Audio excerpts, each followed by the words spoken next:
Who's the real protagonist of this movie?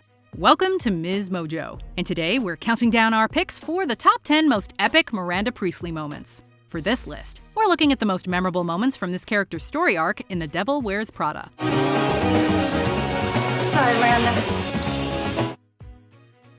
Number 10. That's all. Miranda Priestly is a lot of things, but one of her most prominent qualities is her cold dismissiveness. That's all. Right. Throughout the comedy drama, she develops a sort of catchphrase that lets her get rid of people when she's done with them. She utters a curt, "that's all," and anyone she's speaking to knows that it's time to hightail it out of there and that she is absolutely done with them. And Emily? Yes?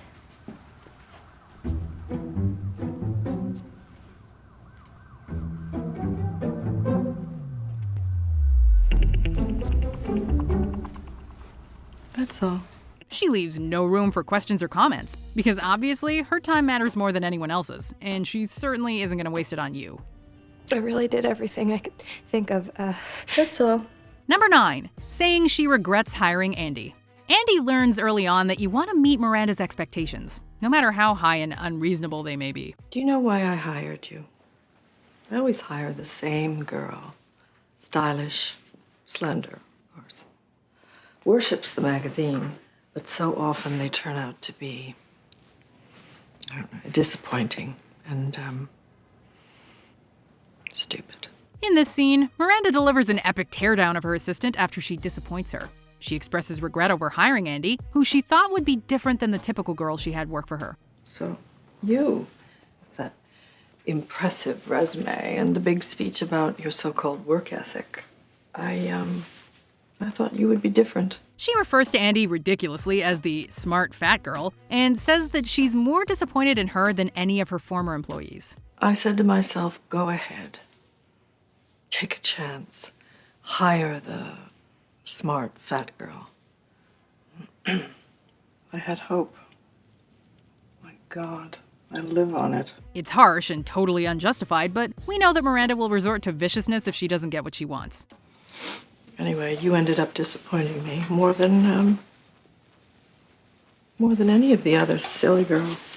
Number 8. Revealing that Emily's not going to Paris. Once Andy becomes a trusted member of Miranda's staff, she's allowed to enter her home in the evening. One night when she gets there to deliver the book, Miranda casually informs her that she'll be taking her along to Paris Fashion Week instead of Emily, who has more seniority and is desperate to go. Paris is the most important week of my entire year. I need the best possible team with me. That no longer includes Emily. When Andy expresses that she couldn't possibly do that to Emily, Miranda low-key threatens her job and says that if she misses the opportunity, it'll be clear that she isn't serious about her work at the magazine. If you don't go, I'll assume you're not serious about your future at Runway or any other publication. Number 7. Asking for the Harry Potter manuscript. Miranda Priestly always gets what she wants, even if her desire seems literally impossible to fulfill. Miranda, about last night, I need the new Harry Potter book for the twins. Okay, I'll go down to Barnes & Noble right now. Did you fall down and smack your little head on the pavement?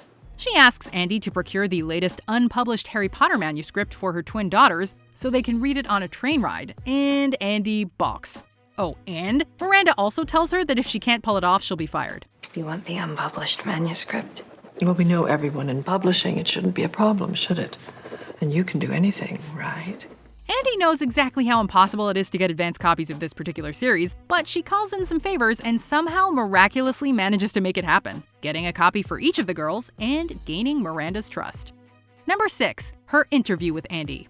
When Andy first meets Miranda, she has no idea what she's getting herself into. Who are you? My name is Andy Sachs.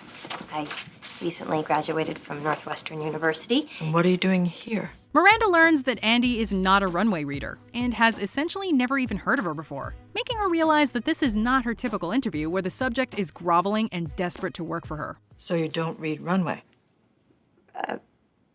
No. And before today, you had never heard of me?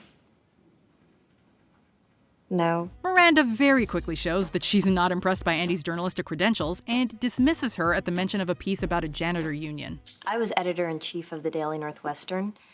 I also won a national competition for college journalists with my series on the janitors union, which exposed the exploitation of...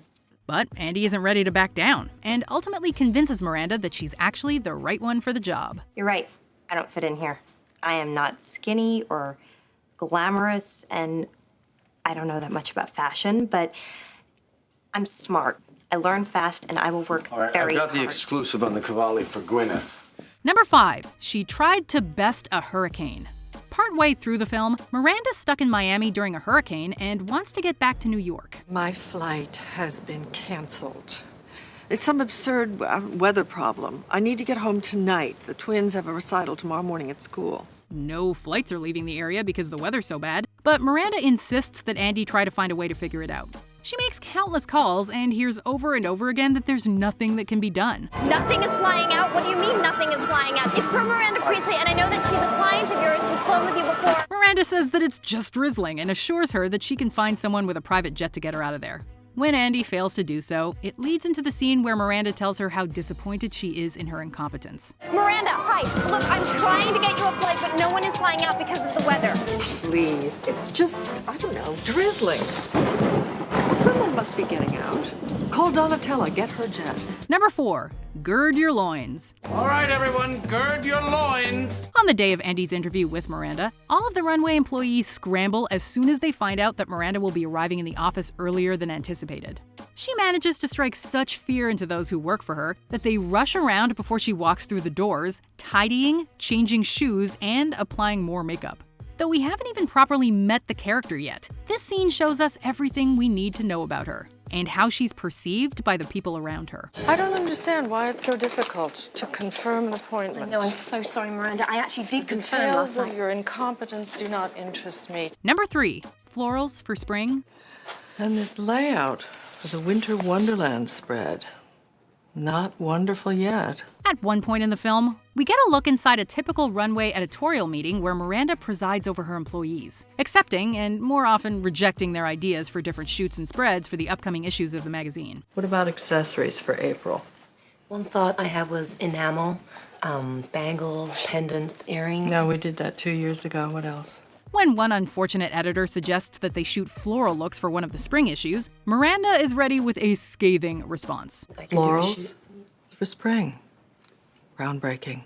It's such a simple obliteration of the idea, but it manages to make the staff member look as though she's never had an original thought in her entire life.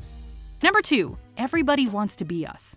Right near the end of the story, Miranda and Andy are in Paris together for Fashion Week, taking a car to an event. I see a great deal of myself in you. You can see beyond what people want and what they need, and you can choose for yourself. Miranda tells Andy how much of herself she sees in her, which overtly makes Andy question what she's done to find herself in this place. I couldn't do what you did to Nigel, Miranda. I couldn't do something like that. You already did. When Andy expresses doubt about this character assessment, Miranda assures her that it's what everyone wants. I mean, what if I don't want to live the way you live? Oh, don't be ridiculous, Andrea. Everybody wants this. Everybody wants to be us. She puts a fake smile on her face as she gets out of the car, where dozens of cameras and members of the paparazzi are waiting for her. It's this moment that prompts Andy to make a change. So she walks away from Miranda and the world of fashion. Before we continue, be sure to subscribe to our channel and ring the bell to get notified about our latest videos. You have the option to be notified for occasional videos or all of them. If you're on your phone, make sure you go into your settings and switch on notifications. Number 1, her blue sweater speech. This is probably the most famous scene in The Devil Wears Prada, and for good reason. It's just baffling to me. Why is it so impossible to put together a decent run-through? You people have had hours and hours to prepare. It's just so confusing to me. Miranda goes over looks for a shoot and picks apart every detail of the garments they're considering. Another employee holds up 2 belts, saying how different they are, which causes Andy to scoff. It's a tough call. They're so different.